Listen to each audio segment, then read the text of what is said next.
지금부터 소개할 사연은 믿기 어려울 만큼 놀랍고 신선한 충격을 주었습니다. 2024년 봄, 이탈리아 남부 푸글리아. 따뜻한 햇살 아래 펼쳐진 지중해 해안이 하루아침에 공포의 땅으로 바뀌었습니다. 원인 모를 해양 재앙으로 조개 양식장은 모조리 무너졌고 남부 해안 전체가 붕괴 직전의 위기를 맞았습니다. 하루 12톤씩 수거해도 줄지 않는 이 생명체에 이탈리아 정부는 결국 국가 비상사태를 선포했습니다. 하지만 충격적인 반전은 바로 그 다음이었습니다.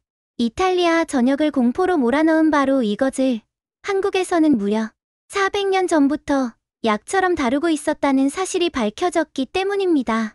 더 나아가 그것은 병을 고치고 사람의 삶을 회복시키는 보약의 재료였다는 것이 알려지자 이탈리아는 경악했습니다. 그리고 그 기적의 현장을 직접 경험한 한 사람이 있었습니다. 노르웨이 출신의 한 생물학자. 그는 아내의 생명을 구하기 위해 마지막 희망을 안고 한국을 찾았고 이것을 통해 절망의 끝에서 놀라운 회복을 맞이하게 됩니다. 의료 선진국이라 자부하던 유럽이 해결하지 못한 문제를 한국의 식문화와 의학 시스템이 바꿔낸 겁니다. 하지만 이 이야기는 단순한 회복의 기록으로 끝나지 않았습니다. 결국 생명을 살리고 지구를 바꾸는 혁신의 열쇠가 되었습니다. 바로 아미노산 비료하는 이름으로 유럽 전역의 농업을 바꿔놓을 또 다른 기적을 만들어낸 것이죠. 도대체 이 이탈리아의 재앙이라 불리던 존재가 어떻게 사람을 살리고 산업을 되살리며 지구의 미래까지 바꾸게 된 것일까요? 지금 그 놀랍고도 감동적인 여정을 함께 따라가 보시겠어요? 잠깐만요. 좋아요와 구독은 영상 제작에 큰 힘이 됩니다. 이제 이야기를 시작합니다. 지금 전해드릴 사연은 2024년 이탈리아 남부 푸글리아 해안에서 시작됩니다. 지중해의 바람이 매일 낮게 흐르고 유럽인들조차 휴양지로 삼는 그 고요한 마을에서 한 생물학자의 삶이 완전히 무너져 내리기 시작했습니다. 푸글리아 해역을 중심으로 하루 평균 11.8톤의 외래종 블루크랩, 이른바 꽃게의 사촌이 어획되고 있었습니다. 하지만 생태계는 회복되지 않았고 그들 중 누구도 이 침입종의 번식을 막지 못했습니다. 조개는 사라졌고 어민들은 울었습니다. 그리고 그때 저 역시 울고 있었습니다. 전혀 다른 이유였지만요. 안녕하세요. 저는 마르첼로 베른이라고 합니다. 이탈리아 국립해양생물연구소에서 12년째 근무 중인 생물학자입니다. 조개와 플랑크톤, 그리고 해양 미세 생태계에 대한 연구를 해왔고 푸글리아 해안의 해조류 회복 프로젝트에도 몸담고 있었죠. 그리고 저는 한 여자의 남편입니다. 제 아내 안나는 제게 있어 세상의 중심이었습니다. 3살 터울의 동료이자 친구였고 제가 과학으로 세상을 치유하고 싶다고 말할 때마다 언제나 그 누구보다 밝게 웃어준 사람이었습니다. 2023년 겨울 우리는 첫 아이를 가졌습니다. 결혼 7년 만에 찾아온 선물 같은 존재였기에 기쁨은 말로 다 표현할 수 없었습니다. 매일 아침 배가 조금씩 불러오는 안나를 보며 에스프레소를 내리고 아이 이름을 두고 토론하며 서로 웃고 울던 그 시간들은 지금도 제 기억 속에 가장 찬란하게 빛납니다. 하지만 출산 후 모든 것이 무너졌습니다. 안나의 얼굴빛이 이상하게 변하기 시작했습니다. 노랗게 변한 피부는 처음에는 단순한 피로 때문이라 여겼지만 며칠이 지나자 눈에 흰자위까지 물들기 시작했습니다. 저는 의심했고 곧 로마 대형 병원으로 데려갔습니다. 피검사, 초음파, MRI, 간 기능 검사까지 진행했지만 의사들은 단호하지 않았습니다. 황달이 꽤 심각하네요. 게다가 임신성 당뇨도 함께 진행 중입니다. 그 말 한마디에 제 몸은 얼어붙었습니다. 의사라는 사람은 결론을 내리지 않았고 치료는 불분명했고 결과는 불확실했습니다. 하지만 그보다 더 저를 무너지게 한 건 출산 후 한 달이 지나도록 안나가 미소를 짓지 않는다는 것이었습니다. 우리 딸 소피아가 울고 웃고 방긋거리는데도 그녀는 창밖만 바라봤습니다. 밤마다 안나는 잠에서 깨 창문을 열고 깊은 한숨을 쉬었습니다. 미안해요. 나 뭔가 잘못된 것 같아요. 그 말을 남긴 채 그녀는 식사를 거의 하지 않았습니다. 그때 저도 몰랐습니다. 그게 황달보다 당뇨보다 더 깊고 치명적인 고통, 바로 산후 우울증이라는 것을요. 그리고 그 무렵 또 하나의 재앙이 다가왔습니다. 제 친구 레오나르도, 저와 유치원부터 함께 자라온 소꿉친구이자 푸글리아에서 3대째 조개 양식장을 운영하던 그가 전화 한 통을 걸어왔습니다. 마르첼로, 조개가 다 죽었어. 아버지가 눈물 흘리는 거 난 처음 봤어. 처음엔 농담이라고 생각했습니다. 하지만 다음 날 지역 뉴스는 14일 연속 조개 수확률 0%를 기록한 푸글리아 해안을 긴급 보도했습니다. 정부는 하루 12톤씩 꽃게를 폐기하고 있었지만 그 수는 줄지 않았고 레오나르도를 포함한 어민 280가구는 파산 위기에 몰려 있었습니다. 그리고 저는 무기력하게 무너져가는 두 사람을 지켜보고 있었던 것입니다. 한 명은 제 아내, 그리고 또 한 명은 제 친구. 둘 다 제 힘으로는 도저히 구할 수 없어 보였습니다. 그러던 어느 밤, 저는 넷플릭스 다큐멘터리 하나를 무심코 클릭했습니다. 제목은 킬링 코리아. 화면 속에서는 한국의 어느 바닷가 마을에서 노란 국물에 꽃게가 풍덩 빠진 냄비가 끓고 있었습니다. 그 국물을 마신 산모가 환하게 웃으며 말했습니다. 이 국물, 황달에 진짜 좋아요. 한국에선 예부터 꽃게를 보약으로 썼어요. 동의보감에도 나와 있어요. 저는 그 순간 손에서 리모컨을 떨어뜨렸습니다. 가슴이 두근거리기 시작했고 갑자기 심장이 요동치기 시작했습니다. 그게 가능하다고요? 우리에겐 재앙인데 저기선 보약이라고요? 그날 밤 저는 한숨도 자지 못했습니다. 이탈리아의 의학도 해양과학도 아무런 해답을 주지 못했던 그 순간 가장 낯설고도 생소했던 한반도라는 땅에서 어쩌면 해답이 나올 수 있을지도 모른다는 생각이 들었습니다. 안나를 꼭 안아주었습니다. 그리고 속삭였습니다. 우리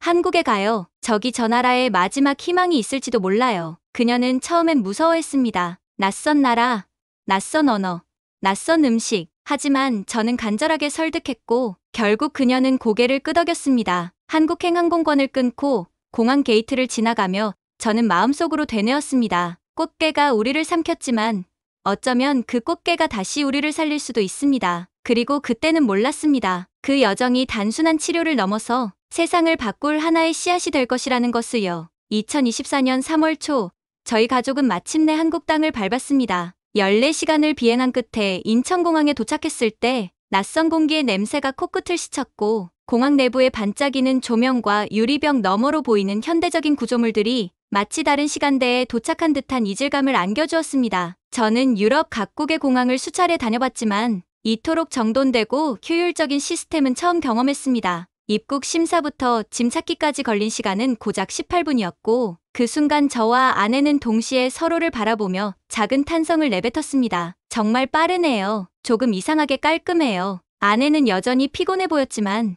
오랜만에 입꼬리가 살짝 올라간 모습을 보고 제 마음은 한결 가벼워졌습니다. 서울로 가는 공항 리무진 버스는 출발 시각보다 단 1분도 늦지 않았고 좌석마다 충전 포트와 화면이 설치돼 있었으며 승차 시 직원이 직접 짐을 실어주는 서비스까지 있었습니다. 이탈리아에서는 상상할 수 없던 정교한 시스템이었죠. 서울 도심으로 진입했을 때는 이미 해가 지고 있었지만 고층 빌딩 사이로 반짝이는 간판들과 광화문 일대의 찬란한 불빛이 저희를 맞이해 주었습니다. 저희는 미리 예약해둔 산후조리원으로 직행했습니다. 서울 강남구 한복판 16층짜리 프리미엄 조리원 건물은 겉모습부터 일반 호텔과 다를 바 없었습니다. 아내는 문을 열고 들어서자 한참 동안 아무 말도 하지 못했습니다. 대리석 바닥과 부드러운 조명, 기분 좋게 퍼지는 아로마 향, 영어로 능숙하게 인사하는 직원들. 여기가 병원 맞아요? 아니요. 여긴 당신을 위한 곳이에요. 저는 조심스럽게 아내의 어깨를 토닥이며 그렇게 말했습니다. 조리원 안에는 신생아실,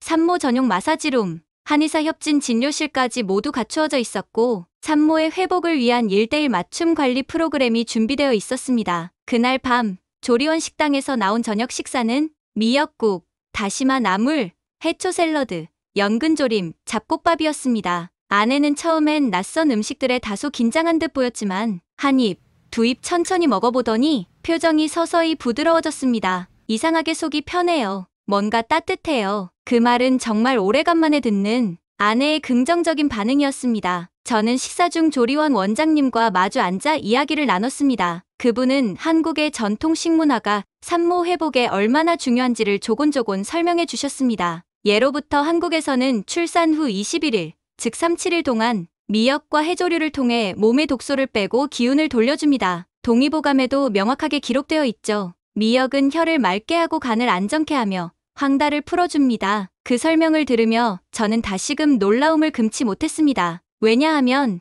제가 수년간 연구한 미세 해조류에도 간 기능 회복에 영향을 주는 파이코사이아닌 성분이 존재한다는 논문을 읽은 적이 있었기 때문입니다. 그때부터 저는 점점 한국의 식문화와 과학이 어쩌면 서양의 메디컬 시스템보다 더 유기적일 수 있다는 생각을 갖기 시작했습니다. 이곳은 회복이 필요한 사람에게 단순히 약을 주는 것이 아니라 환경, 식단, 돌봄, 정서적 지지까지 포함한 전체를 회복시키는 방식이었으니까요. 아내는 매일 아침 해조류 기반 식단을 먹었고 오후에는 한방 진료실에서 침 치료와 부항을 받았으며 저녁엔 가벼운 산책과 신생아, 돌봄 교실에 참여했습니다. 특히 감동적이었던 건 조리원 직원들이 아내의 심리 상태를 꼼꼼히 체크하며 매일 정서 상담 일지를 기록해준다는 점이었습니다. 어느 날 밤, 저는 살짝 열린 문틈 사이로 간호사가 아내에게 조용히 말하는 걸 들었습니다. 아가도 엄마도 충분히 잘하고 있어요. 조금만 더 힘내면 금방 좋아지실 거예요. 그 순간 제 눈시울이 뜨거워졌습니다.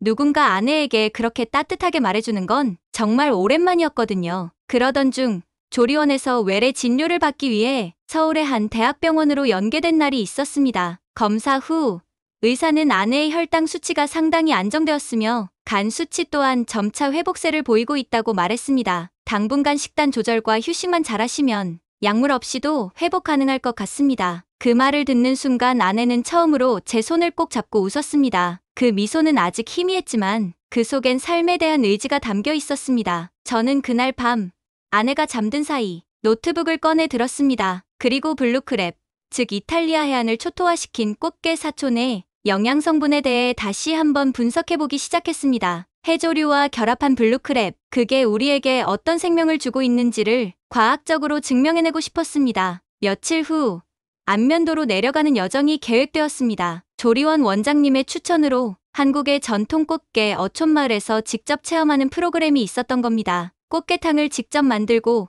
꽃게 아미노산이 피부에 미치는 효과를 체험하고 동의보감에 실린 꽃게 처방 기록까지 살펴볼 수 있는 작은 바닷가 마을 체험이었죠. 그곳에서 저는 한 어촌마을 할머니에게 물었습니다. 꽃게가 정말 사람을 살릴 수도 있나요? 할머니는 비릿한 바닷바람을 맞으며 웃으셨습니다. 우리는 꽃게 국물로 병자 살리고 꽃게 껍질로 밭 살리고 꽃게 비료로 땅도 살려요. 그 말이 어찌나 울림이 크던지 저는 순간 멍하니 바다를 바라봤습니다. 이탈리아에서 재앙으로 버려지고 있던 그 꽃게가 이곳에서는 보약이 되고 생명이 되고 그리고 미래가 되고 있었습니다. 안면도 바닷마을에서의 체험이 끝나고 저희는 다시 서울로 돌아왔습니다. 하지만 제 머릿속은 이미 무언가에 사로잡혀 있었습니다. 꽃게, 그 생명체는 분명히 제 아내의 병을 치유하는 실마리를 제공했고 어머니의 손맛은 그 치유의 방식을 문화로 전달해 주셨으며 해조류와 꽃게가 만나면 몸이 달라진다는 걸 저는 매일 체험하고 있었습니다. 그날 밤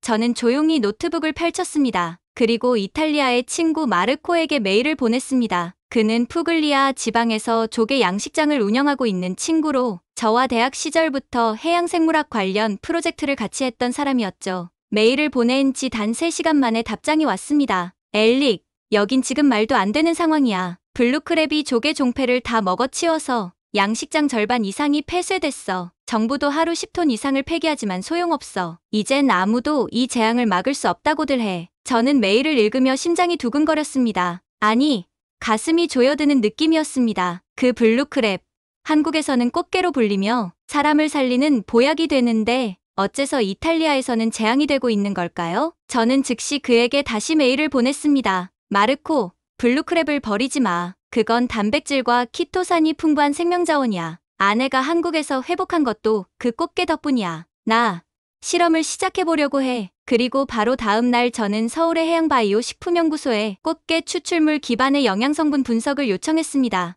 2주 후 결과가 나왔습니다. 꽃게에서 추출한 아미노산 함량은 100끼당 평균 13.5g로 일반 육류 대비 흡수율이 18% 더 높았고 특히 간 기능 개선에 도움이 되는 아르기닌과 당뇨 개선과 관련된 베타인 성분이 풍부하게 포함되어 있었죠. 한마디로 이건 약이었습니다. 저는 꽃게의 껍질을 말려 분말화하고 여기에 미역 추출 해조류와 혼합한 프로토타입의 아미노산 비료를 만들기 시작했습니다. 처음에는 단순한 실험이었습니다. 베란다 화분에 있는 허브에 이 비료를 뿌렸고 불과 일주일 만에 잎의 색이 선명해지고 줄기의 강도도 높아졌습니다. 아내가 그런 저를 지켜보다가 조심스럽게 물었습니다. 그거 혹시 이탈리아에 보낼 수 있을까? 보내자. 반드시 보내야 해. 저는 떨리는 손으로 포장 박스를 밀봉했습니다. 그리고 마르코에게 보냈습니다. 보름 후 그는 저에게 전화를 걸어왔습니다. 목소리가 흥분에 가득 차 있었습니다. 엘릭, 미쳤어. 이거 그냥 비료가 아니야. 죽어가던 페류들이 회복됐어.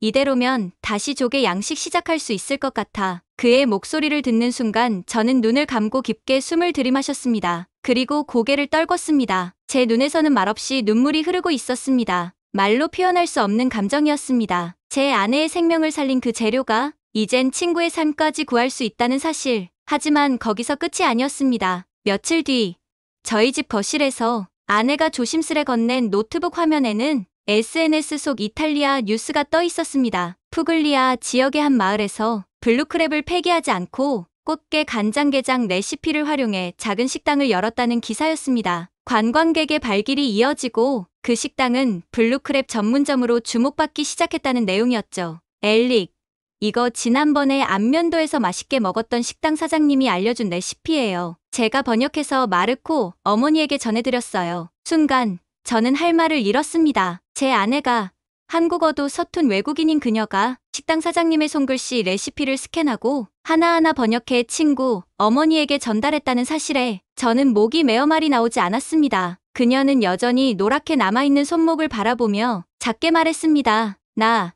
여기서 정말 많은 걸 배웠어요. 이 한국이라는 나라에서 사람을 살리는 건 결국 마음이구나 싶었어요. 그날 저녁 저는 그녀의 손을 꼭 잡고 말했습니다. 우리가 이 이야기를 세상에 전해야 해요. 지금까지 알려지지 않은 이 한국이라는 나라의 진짜 힘을. 그리고 그 밤 저는 세상을 바꿀 프레젠테이션을 만들기 시작했습니다. 블루크랩. 이 재앙이 어떻게 보약이 되는지를 증명하기 위해서요. 2024년 10월 서울 강남의 컨벤션 센터. 저는 블랙 정장에 정갈한 넥타이를 맨 채 무대 뒤에 서 있었습니다. 세상에 처음으로 K꽃게 아미노산 비료 프로젝트를 발표하는 자리였습니다. 강연장엔 약 700여 명의 전문가들과 투자자들, 외국인 언론까지 빼곡히 들어차 있었고 입구에는 한국해양바이오 혁신포럼이라는 현수막이 붙어 있었습니다. 제가 마이크를 잡는 순간 저는 한치의 망설임도 없이 천천히 화면을 넘기며 발표를 시작했습니다. 여러분, 이 생물은 이탈리아에선 재앙이었고 한국에선 보약이었습니다. 청중들이 조용히 귀를 기울이기 시작했습니다. 화면에는 한국 꽃게탕, 간장게장, 양념게장의 사진이 천천히 등장했습니다. 그리고 이어서 제 아내가 서울에서 건강을 회복한 진료 기록과 마르코의 조개 양식장이 다시 회생하고 있다는 이탈리아 기사들이 보여졌습니다. 한국은 이 꽃게를 400년 전부터 식재료이자 약재로 사용해왔습니다. 조선시대 의학서 동의보감에는 꽃게가 담즙 분비를 촉진하고 간을 해독하며 피로를 개선하는 효능이 있다고 기록돼 있습니다. 청중 중 몇몇은 고개를 끄덕였고 외국 기자들이 키보드를 빠르게 두드리는 소리가 들려왔습니다. 저는 마지막 슬라이드에서 직접 만든 꽃게 아미노산 비료 샘플과 미역, 다시마, 해조류 성분을 조합한 해양 기반 유기농 식품 시제품을 소개했습니다. 지금 전 세계는 식량 자원의 다양성과 지속 가능성에 목마릅니다. 그리고 저는 이 조그마한 바닷개가 그 미래를 열 수 있는 열쇠가 될 수 있다고 믿습니다. 저는 발표를 마치고 조용히 무대를 내려왔습니다. 그리고 놀라운 광경을 마주했습니다. 모든 청중이 자리에서 일어나 박수를 보내고 있었고 몇몇 사람은 눈시울이 붉어진 채 고개를 끄덕이고 있었습니다. 무대 아래서 아내는 두 손을 모은 채 눈을 감고 있었고 제 눈을 마주치자마자 환하게 웃었습니다. 그 미소 속엔 병으로 인한 고통과 산후 우울증의 그림자 대신 다시 삶을 시작한 사람의 따뜻한 생기가 느껴졌습니다. 그날 이후 저는 제 삶의 궤도를 완전히 바꾸었습니다. 서울에는 K마린 웰빙센터라는 이름으로 한국 꽃게를 활용한 바이오 식품 연구소가 설립됐고 이탈리아 푸글리아에서는 블루크랩을 활용한 아미노산 비료 공장이 착공에 들어갔습니다.